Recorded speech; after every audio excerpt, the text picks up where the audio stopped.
হরিণের সাথে আল্লাহর নবী কথা বলছেন, কিরে হরিণ ডাকছিস কেন? বলতেছে, ইয়া রাসূলুল্লাহ, আমারও ছোট ছোট দুইটা বাচ্চা আছে, তাদেরকে দুধ পান করায় চলে আসবো, একটু যদি শিকারি থেকে একটু সময় নিয়ে দিতেন। ইয়া রাসূলুল্লাহ, আপনার কথা তো কেউ ফালে না, আপনি তো বুঝবেন আমার কষ্টটা, আমার ভাষা তো সে বুঝতেছে না, আপনি তো আমার ভাষা বুঝেন, কারণ আল্লাহ তো বলেছেন কোরআনে পাকে, ওয়া আল্লামাকা মা লাম তাকুন তা'লাম ওয়া কানা ফাদলুল্লাহি আলাইকা আযীমা। আমি আল্লাহ যাকে ভালোবাসি, আমি আল্লাহ যা জানি সমস্ত কিছু জানিয়ে দেই। এখন নবীকে তো সমস্ত কিছু জানিয়ে দিয়েছেন, কারণ নবীকে তো আল্লাহ ভালোবাসেন। নবীজি কথা যখন বলতেছেন, শিকারীর কাছে বললেন, এ শিকারী, একটু কি হরিণকে সময় দিবা, সে দুধ পান করিয়ে চলে আসবে, তার ছোট ছোট দুইটা বাচ্চা আছে। এখন শিকারী বলতেছে, কি বলেন, হরিণ এই কথা আপনার কাছে বলছে? বলে হ্যাঁ। বলে হরিণ বলল কোন সময়? সুবহানাল্লাহ কয় না? সুবহানাল্লাহ। বলে হরিণ বলল কোন সময়? শুনলামই তো না, হরিণ তো শুধু আপনার সাথে ফেল ফেল করে তাকিয়েছিল।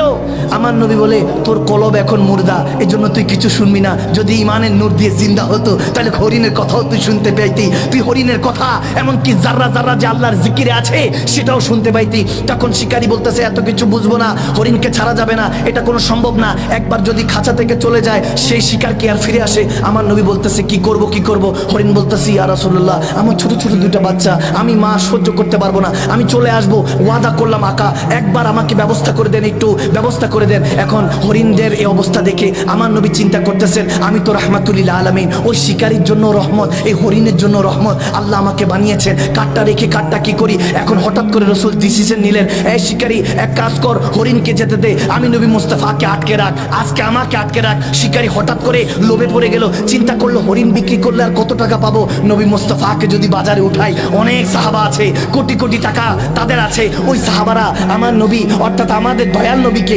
মুস্তাফা জানের রহমতকে খরিদ করে নিয়ে যাবে। সেই মনে মনে খারাপ চিন্তা করতে লাগলো যে আজকে তো বাজার গরম হবে, হরিণ বিক্রি করলে কত আর পাবো, মানুষ বিক্রি করলে তখন দাস প্রথা কেনা বেচার সিস্টেম ছিল, চিন্তা করলো আমার নবীকে বিক্রি করবে। যখন এই খেয়াল করলো, বলে ঠিক আছে, রাজি হয়ে গেল, হরিণকে ছেড়ে দিল, নবীজি আটকে রইলো। তখন শিকারী মনে মনে মুচকি মুচকি হেসে বলতেছে, আপনি তো ফেসে গিয়েছেন, একবার শিকার চলে গেলে সেটা কি আর খাঁচায় ফিরে আসে? আজকে তো আপনাকে চড়া দামে বিক্রি করব।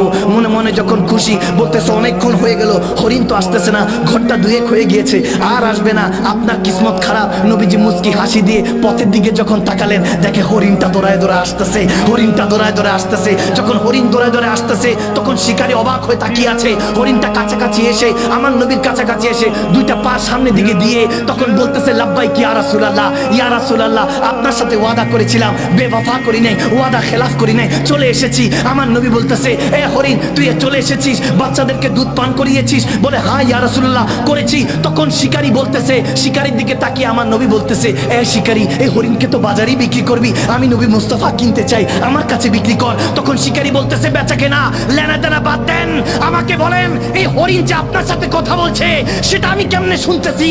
তখন আমার নবী বলে, কিছুক্ষণ আগে তোর দিলটা মুর্দা ছিল, এখন আমি নবী মুস্তাফার প্রেমে পড়েছিস, এখন তোর কলবটা আল্লাহ জিন্দা করে দিয়েছে, এখন তুই মাখলুকাতের কথা শুনবি, এখন হরিণের কথাও শুনবি। যখন এরকম কথা শুরু হলো, হরিণটা চোখের পানি ছেড়ে দিয়ে বলতেছে, ইয়া রাসূলুল্লাহ, আপনি আমাকে কবুল করে নেন। শিকারী বলতেছে, আর হরিণ কি বেচবো, জান, হরিণকে আপনাকে হাদিয়া করে দিলাম, আমার মা বাবা, ফিদাকা উম্মি ওয়া আবিকা ইয়া রাসূলুল্লাহ, আমার মা বাবা আপনার কদমে কুরবান, এই হরিণটা কি জিনিস, জান, হাদিয়া করে দিলাম।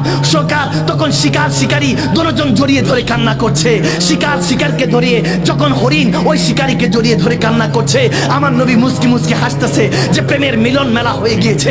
এখন শিকারী বলতেছে, ও গো রাসূল, আপনাকে চিনতে পারি নাই, আমাকে ক্ষমা করেন। এখন শিকারী আমার নবীর কদমে পড়ে তখন চোখের পানি ছেড়ে দিয়ে বলতেছে, আমাকে কলমা পড়ার নূরের সেই দাওয়াতটা দেন, আমি সেই এক আল্লাহ হতে চাই, আমাকে সেই কালমার দাওয়াতটা দেন। যখন নবী কালমা পড়িয়ে দিলেন, এখন কালমা পড়িয়ে সেই কাফের থেকে সাহাবী হওয়ার পর হয়তোবা তার মুখ দিয়ে বের হচ্ছিল, ये नाज ये अंदाज हमारे नहीं होते, अगर झोली में टुकड़े मुस्तफा तुम्हारे नहीं होते, मिलती हुजूर नाप के दर से भी इस मंगतों के यहाँ गुजार नहीं होते।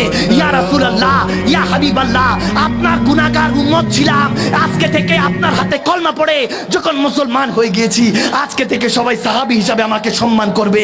ওই হরিণটা হয়তোবা ওই মান্দাজে বলছিল, আকা আপনাকে পেয়ে এই জামানা খুশি, আজকে আপনার উচিলায় কাফের মুসলমান হলো, আর একটা হরিণ মাতার বাচ্চাকে ফিরে পেলো। তখন আমার নবী বলতেছে, হ্যাঁ হরিণ, যা, সে আমাকে হাদিয়া করে দিয়েছে, যা যা তোর বাচ্চাদের কাছে ফিরে যা।